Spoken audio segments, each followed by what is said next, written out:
So let us begin. Our first question is on domestic policy, but first I want to hear from the three candidates their opening statements. Mr. Adcock, you have 2 minutes, please. The microphone. Mr. Moderator, for the speaker stand when they speak. Sure. I'd be happy to. And if you can't hear, just let us know. We don't know. Working well? All right. First, I want to thank the Tea Party Patriots and the loyal opposition for sponsoring the event, Diana and Steve. Also, I knew that with Tea Party Patriots and Diana, we have a quality organization, honest, that would put forth a good event, and can count on that. As I was introduced slightly, I am a businessman from Huntington Valley. I've lived in the district all my life. I grew up in Huntington Valley, attended Lower Moreland, and I have been a businessman for 30 years, grown a small retail store and swimming pool store into one of the larger independent distributors in the country. I'm running for Congress because Washington is heading the wrong direction. I saw it a year ago, and it just becomes more and more evident with each passing day. It's clear. I saw cap and trade, card check, trillion-dollar deficits, and mounting debt. The deficit's out of control, and this is going to lead a path toward socialism, toward European social states, or worse yet, as we're seeing in Greece today. This was a major concern to me.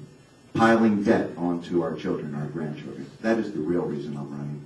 My children are all young adults at this point, and I wanted to pass on to them the same kinds of opportunities and freedoms that I have had, that our past generation passed to us, and I wanted to extend the American dream to them. Thank you.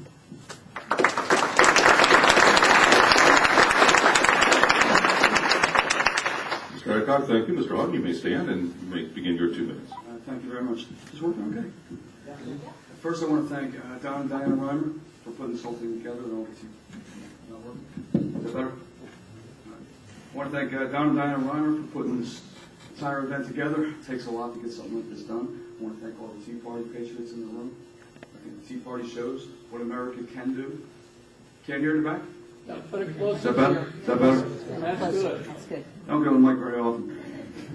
But I think what we have here with the Tea Party shows what America can do when good people recognize a crisis in this country and they put their voices together and they speak out and they organize.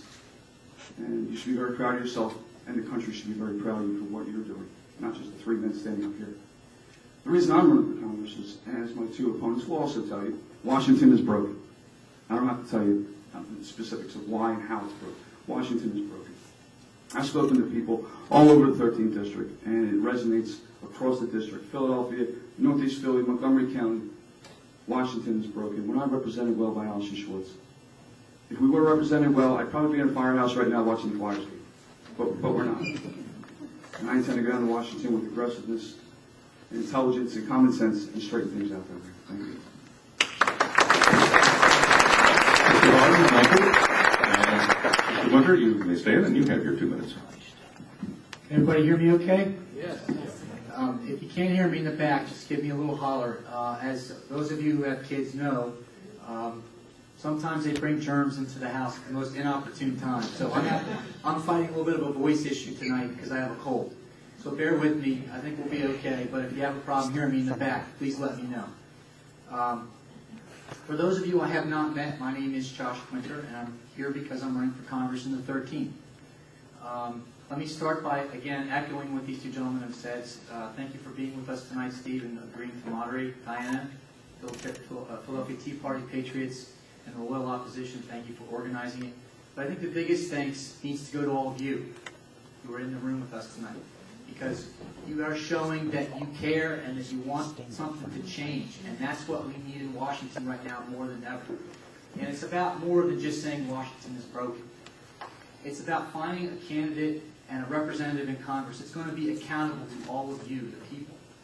Let's face it, we're all here tonight, all three of us are here to interview for a job. We all want to work for you. That's what you're here tonight to do. You want to know who's going to be the best employee for me? That's the question that I hope you leave here tonight with the ability to answer, so that when you walk into the polls on May 18th, you know who you want to vote for. Now, for my part, I grew up in a military family. I've lived half around the world and back. Graduated from high school in Virginia Beach. Went to William & Mary, where I met my beautiful wife, 11, soon to be 11 years. Came up to this area, and I chose to settle in this area. I came here, and I loved it so much when I came to school that I chose to settle here and start a family. That's how much I like this area and the great people that are here. So I'm running for Congress because we have to get it right. We're at a point in our history and at a crisis point in our country where the decisions are monumental. We have some big ones to make, and we must get them right. And the only way we're going to get them right is with the right people in Washington. So I encourage you to listen very carefully to the questions and answers tonight, and ask yourself one question at the end of the night. Which person up here, the three of us, gives our party, the Republicans, the best chance to win this race in the fall? Thank you, sir.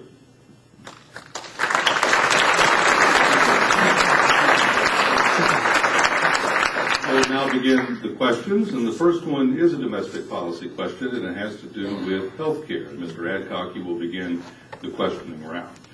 And this one has to do with the new health care law, or Obamacare, as some refer to it. Do you agree with the basis for each of the two multi-state legal challenges that have been filed against it? And there have been obviously several states that have joined these states, but there were two original challenges, Florida and Virginia. Do you agree with the basis for each of the two? You have 90 seconds. The basis for challenging it from the Attorney Generals? Correct, from Florida and Virginia. Florida and Virginia, was on the premise that this health care bill, for the first time in our history, is requiring citizens to make a purchase, to buy something. It's beyond any constitutional basis that I can see.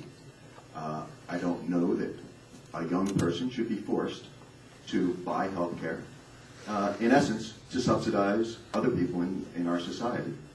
I don't see that that is within either the state or federal constitution as a requirement, and I certainly do not agree with the basis of that particular, whatever is being brought as a lawsuit against this. There's obviously other fallacies within the health care bill that I do not support, and I would certainly support defunding it and repealing it when the time comes.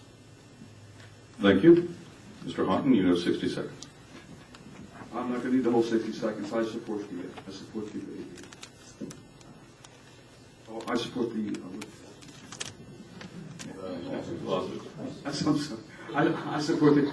the defunding the law. Absolutely. Mr. Quinter, you have 60 seconds. The two lawsuits that have been filed are very sound lawsuits by my estimation. As I see this law, it's unconstitutional in two principal respects.